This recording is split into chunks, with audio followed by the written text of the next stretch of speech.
लेकिन देश की जनता को यह देखना चाहिए कि जो पॉलिटिकल पार्टियां एक परिवार विशेष की पार्टियां बन के रह गई है, वहां सत्ता के लिए किस किस तरह के प्रपंच रचे जाते हैं। क्योंकि जिन पार्टियों में सत्ता के लिए प्रपंच रचे जाते हैं, वो पॉलिटिकल पार्टियां देश की जनता के लिए भला क्या करेंगी। क्या माननीय अखिलेश यादव जी ने पूरे 403 विधानसभाओं में साइकिल यात्रा निकाली। अच्छा, प्रदेश के यूथ के अध्यक्ष मैं पूरे उत्तर प्रदेश में साइकिल यात्रा निकालूंगा। मुझे भी कोई जो है ऐसे कोई मंत्री, कोई मुख्यमंत्री, कोई समाजवादी पार्टी का, मैं साइकिल यात्रा साइकिल चलाऊंगा। मैं, मुझे उसके बाद पद देंगे। मैं साइकिल यात्रा निकाल लूं, मुझे पद देंगे नहीं। कि माननीय अखिलेश यादव जी ऐसे नेता हैं जिन्होंने अपने पिताजी के रिकॉर्ड को भी तोड़कर तो अपनी पार्टी की तीसरे नंबर की पार्टी बनाने का काम करा। ये संघर्ष के द्वारा जी, ये परिवारवादी पार्टियों में होता है सत्ता के लिए। जिस तरह से रोहिणी आचार्य को धक्के मारकर, गालियां देकर, चप्पल मारकर निकाला गया, ठीक उसी तरह से मेनका गांधी को निकाला गया था 43 साल पहले। क्या बात कर रहे हैं? अखिलेश यादव ने माइक छीन लिया था अपने पिता से, माइक छीन लिया था। पूरी खबर अगर पढ़ेंगे तो मुझे आज लगता है कि ये लोग भूल गए होंगे। क्या यदुवंशियों के परिवारों में बेटियों को इस तरह से चप्पल मारकर निकाला जाता है? मैं आपसे पूछना चाहता हूं, आप भी एक यदुवंशी परिवार के साथ जुड़े हुए ना। आप आज अखिलेश यादव के खिलाफ बोल के दिखाइए, आपको पार्टी से बाहर उठा के फेंक देंगे। लेकिन सवाल यह है, क्या चप्पल मार के निकाल के फेंकेंगे या कैसे निकालेंगे? सवाल मेरा यह है, घर की बेटियों को चप्पल मारकर निकालना और कीर्ति आजाद को पार्टी से बाहर करना, दोनों। हेलो दोस्तों, नमस्कार, जय जय श्री राम। दोस्तों, आज का ये डिबेट काफी ज्यादा धमाकेदार होने वाला है, क्योंकि आज के डिबेट में हमें देखने को मिलने वाले हैं राष्ट्रवादी पत्रकार अशोक श्रीवास्तव। दोस्तों, जब से आरजेडी बिहार में चुनाव हारी है, तब से लालू यादव के परिवार में कुछ न कुछ कलेश होता जा रहा है।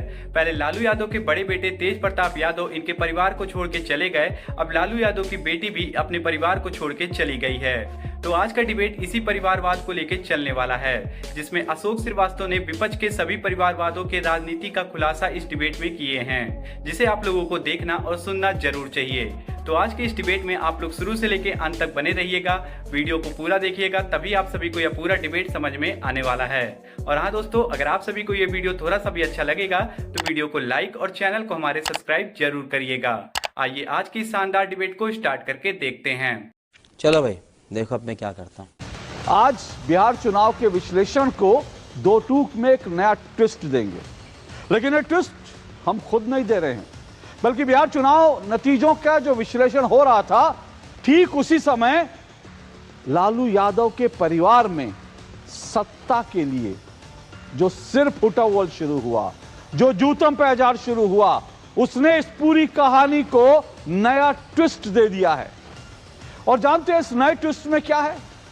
इस नए ट्विस्ट में, इस नए विश्लेषण में आज ये देश इस बात को चर्चा करे, क्योंकि आज ये चर्चा करना जरूरी है कि क्या देश में जितनी परिवारवादी पार्टियां हैं, जितनी परिवारवादी पार्टियां हैं, वो तमाम परिवारवादी पार्टियां जब तक सत्ता रहती है, तब तक वो परिवारवादी पार्टियां और परिवारों की वो पार्टियां तब तक सत्ता के फेविकोल से चिपकी रहती हैं।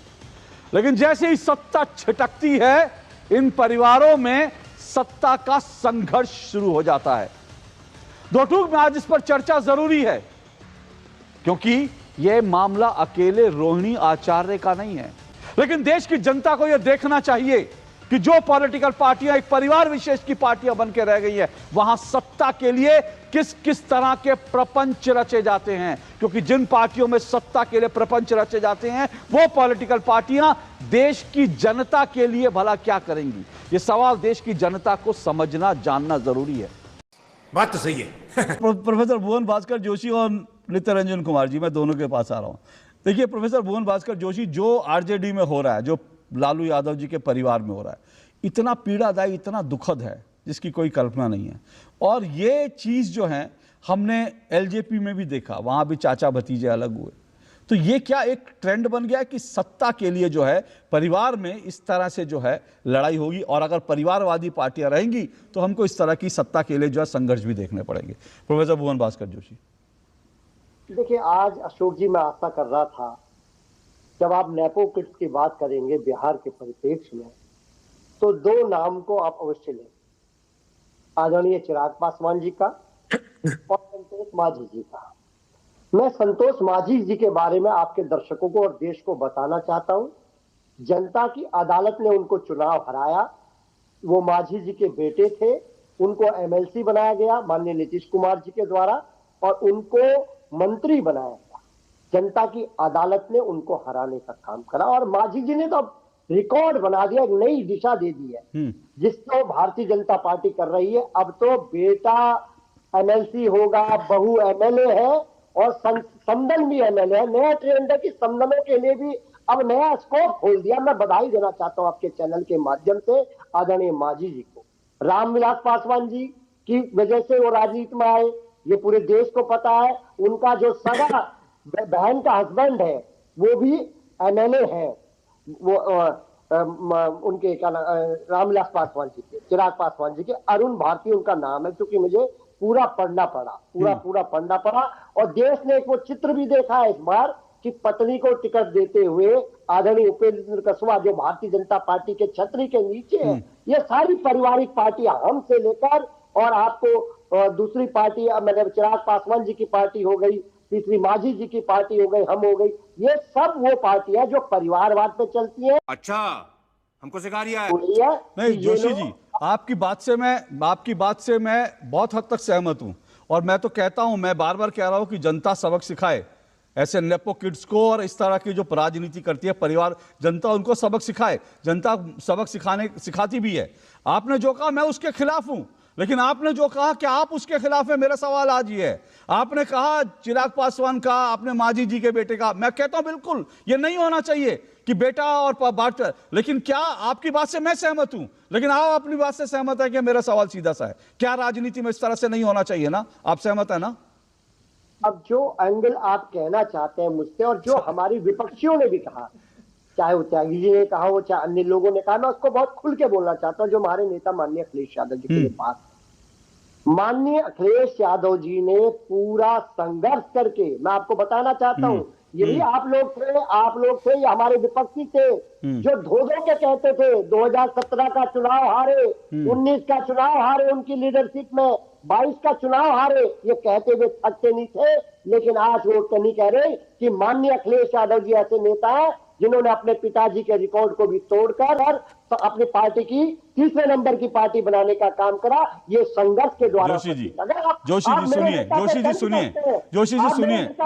मिनट, जोशी जी सुनिए, जो लोकसभा चुनाव में जीत मिली उसके लिए आपको मैं बहुत बार बधाई दे चुका हूं, एक बार और देता हूं।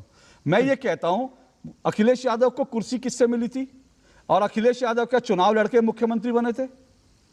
और दूसरी बात है, चुनाव लड़े बिना मुख्यमंत्री बने, उसके बाद उनको जो मौके मिले, क्या किसी भी पॉलिटिकल पार्टी में जो परिवारवादी पार्टी नहीं है, क्या इतने मौके किसी को मिलते हैं? अभी आपने संतोष मांझी की बात करी, मैं आपसे पूछ रहा हूं अखिलेश यादव तो उनको बैठे बैठाए कुर्सी मिली थी, लेकिन उसके बाद क्या हुआ? उसके बाद चुनाव हारे ना, तो फिर उनका हिसाब क्यों नहीं हुआ? फिर उनको क्यों दोबारा बनाया गया? फिर क्यों उनको लोकसभा तक मौका दिया गया? मैं आपको उसी बात को बताना चाहता हूं, जिन लोगों को भ्रम है कि माननीय अखिलेश यादव जी को कुर्सी मिली, माननीय अखिलेश यादव जी ने पूरे 403 विधानसभाओं में साइकिल यात्रा निकाली। अच्छा, प्रदेश के यूथ के अध्यक्ष होते थे सर। जोशी जी सुनिए ना सर, जोशी जी प्लीज सुनिए। साइकिल यात्रा मैं भी निकाल देता हूं पूरे उत्तर प्रदेश में, मुझे भी समाजवादी पार्टी में कोई बड़ा पद, मैं पूरे उत्तर प्रदेश में साइकिल यात्रा निकालूंगा। मुझे भी कोई जो है ऐसे कोई मंत्री, कोई मुख्यमंत्री, कोई समाजवादी पार्टी का, मैं साइकिल यात्रा साइकिल चलाऊंगा। मैं अशोक जी, मैं आपका स्वागत करता हूँ। आप 5 जिले में निकाल के दीजिए, मुझे उसके बाद पद देंगे।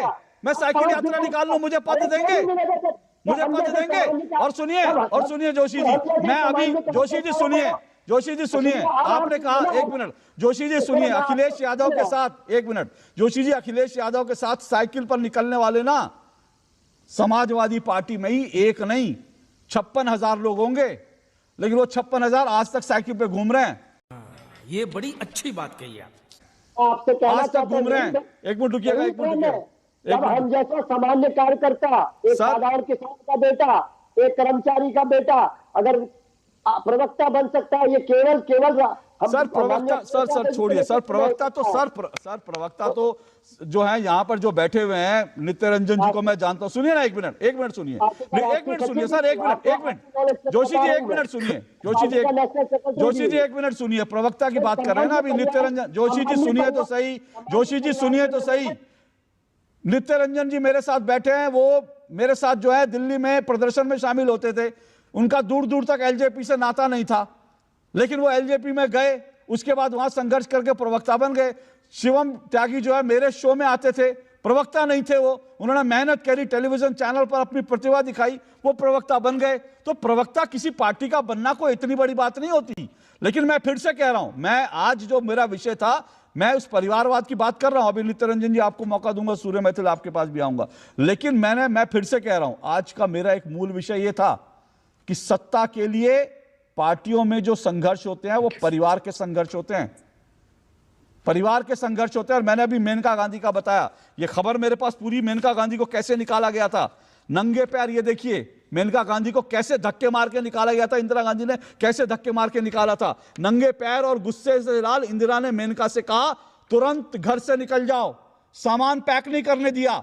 ये परिवारवादी पार्टियों में होता है सत्ता के लिए। जिस तरह से रोहिणी आचार्य को धक्के मारकर, गालियां देकर, चप्पल मार के निकाला गया, ठीक उसी तरह से मेनका गांधी को निकाला गया था 43 साल पहले। और भुवन भास्कर जोशी जी, समाजवादी पार्टी में क्या हुआ था ये देश, ये किसी को पता नहीं है। अखिलेश यादव ने माइक छीन लिया था अपने पिता से, माइक छीन लिया था। पूरी खबर अगर पढ़ेंगे तो मुझे आज लगता है कि ये लोग भूल गए होंगे, ये लोग भूल गए होंगे। शिवपाल यादव ने अखिलेश यादव से माइक छीन लिया, कहा कि मुख्यमंत्री झूठ बोल रहे हैं। इस पर अखिलेश यादव ने माइक छीनने की कोशिश की। माइक की छीना झपटी में शिवपाल यादव और अखिलेश के बीच हाथ की कोहनी से धक्का मुक्की हुई। कार्यकर्ता को जहां मौका मिल रहा था आशु मलिक पर हाथ साफ कर रहे थे। मुलायम ने कहा, मुलायम से नाराज अखिलेश यादव पास गए और कहा नेताजी मुझे चिट्ठी, अखिलेश यादव गए, नेताजी मुझे चिट्ठी दिखाइए। इस पर मुलायम नाराज हुए। कुछ कार्यकर्ताओं ने आशु मलिक के साथ धक्का मुक्की शुरू कर दी। अखिलेश फिर चीखे। इसने ही अमर सिंह के साथ मिलकर खबर छपवाई, अमर सिंह साजिश रचे हैं। तो आज जो संजय यादव है वही अमर सिंह समाजवादी पार्टी में साबित हुए थे। और मेनका गांधी का क्या हुआ? तो मैं यही कह रहा हूं कि ये परिवारवादी पार्टियों का चलन बन गया है। मैं देश की जनता को चाहता हूं वो समझे इस बात को कि परिवारवादी पार्टियों में सत्ता सत्ता सत्ता और सत्ता के लिए संघर्ष, सत्ता के लिए यही सब कुछ होता है। और यह बड़ा दुर्भाग्यपूर्ण है। शिवम त्यागी जल्दी से अपनी बात पूरी, फिर मैं नित्य रंजन जी के पास आ रहा हूं। देखिए, इस सारी चीज का निचोड़ एक ही है अशोक जी। जितनी भी ये परिवारवादी पार्टियां हैं, इनके बेटे अपने आप को परफॉर्मेंस रिव्यू से ऊपर रखना चाहते हैं। आप नौकरी करते हैं, आपका परफॉर्मेंस रिव्यू होता है। भारतीय जनता पार्टी का कोई भी नेता है, किसी भी का भी बेटा है, किसी की भी बेटी है, परफॉर्मेंस रिव्यू होता है। परफॉर्मेंस रिव्यू के बाद उसको शाबाशी या फिर उसको क्रिटिसिज्म दोनों मिलता है। इस देश की जितनी भी पॉलिटिकल पार्टियां जो परिवारवादी हैं, उनके बेटे अपने भाइयों से, अपने चाचाओं से, अपनी बहनों से लड़कर एक उस स्तर पर पहुंचना चाहते हैं और वहां पहुंचकर अपने चारों तरफ संजय यादव नामक इस तरह के लोगों की, चाटुकारों की फौज खड़ी कर लेते हैं, जिसमें वो हारे या जीते उनका पद इंटैक्ट रहना है। उस पर कोई सवाल जवाब नहीं कर सकता, किसी की औकात नहीं है। अगर करेगा कोई सवाल जवाब तो उसको सिद्धू बना दिया जाएगा, उसको और लोग बना दिए जाएंगे, उसको G23 बना दिया जाएगा, उसको शिवपाल यादव बना दिया जाएगा, उसको जो है रोहिणी आचार्य बना दिया जाएगा। आप उनसे सवाल नहीं कर सकते, वो उस पार्टी के सर्वे सर्वा भगवान है। परफॉर्मेंस रिव्यू कोई हो नहीं सकता। अब आगे आते हैं, मैं कहता हूं पूरे देश ने देखने का काम करा है। आरके सिंह ने इनकी कार्यप्रणाली पे प्रश्न करे। ये भारतीय जनता पार्टी के चुनाव के बाद सबसे पहले आरके सिंह का विकेट गिराने का काम करा। देश नीति और नियत जानता है आपकी पार्टी में कैसा लोकतंत्र चल रहा है, देश समझता है, प्रदेश समझता है। आरके सिंह का एक मिनट, मुझे नहीं लगता, एक मिनट रुकिए। मैं आज आरके सिंह पर चर्चा नहीं, रोहिणी आचार्य से जाकर हम आरके सिंह पर, आरके सिंह की आप सुनिए ना एक मिनट, आरके सिंह पे किसी आप चर्चा कीजिए।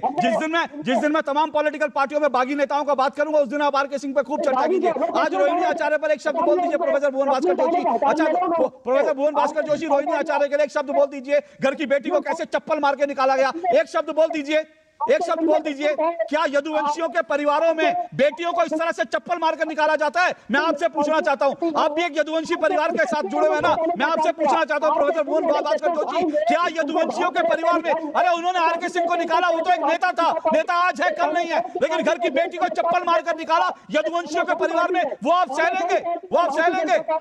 बेशर्मो शर्म करो शर्म।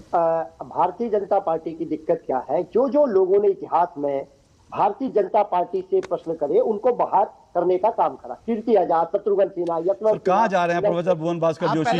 प्रोफेसर भुवन, एक मिनट, प्रोफेसर भुवन भास्कर जोशी कहाँ जा रहे हैं आप? एक मिनट, नहीं, प्रोफेसर भुवन भास्कर जोशी, मैं आपको आखिरी मौका दे रहा था, आप परिवारवाद पे बोलेंगे, आप कीर्ति आजाद पे चले गए। कीर्ति आजाद क्या थे क्या नहीं, मेरा आज कंसर्न नहीं है। बीजेपी ने कितनों को निकाला, आपकी पार्टी ने कितनों को, वो मेरा आज का विषय नहीं है। विषय से भटकिए मत, विषय पर आइए। क्या परिवारवाद देश के लिए खतरनाक है, लोकतंत्र के लिए खतरनाक है? इस विषय पर आए, बोलिए।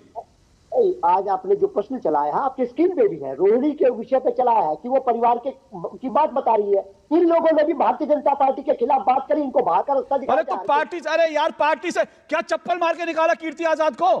क्या चप्पल मार के? क्या प्रोफेसर भुवन भास्कर जोशी किस लेवल की डिबेट कर रहे हैं आप? मुझे हैरानी हो रही है। क्या कीर्ति आजाद को चप्पल मार कर, और वो पार्टी का कार्यकर्ता था, पार्टी का नेता था, उसने बगावत की, उसको बाहर का रास्ता दिखा दिया। आप आज समाजवादी पार्टी में बगावत करेंगे, आपको उठा के बाहर फेंक देंगे। आप अगर पीछे तस्वीर लगा के रखेंगे डिंपल यादव की, तो उससे आप बच नहीं जाएंगे। आप आज अखिलेश यादव के खिलाफ बोल के दिखाइए, आपको पार्टी से बाहर उठा के फेंक देंगे। लेकिन सवाल यह है, क्या चप्पल मार के निकाल के फेंकेंगे या कैसे निकालेंगे? सवाल मेरा यह है, घर की बेटियों को चप्पल मारकर निकालना और कीर्ति आजाद को पार्टी से बाहर करना, दोनों को इक्विवेलेंट बता रहे हैं आप, गजब तर्क दे रहे हैं आप। अजय, बिहार का चुनाव तो खत्म हो गया, लेकिन आप लोगों की थेथरोलॉजी खत्म होने को नहीं आती। आप लोग डिबेट में बैठते हैं, थेथरोलॉजी शुरू कर देते हैं। जनता माफ नहीं करेगी।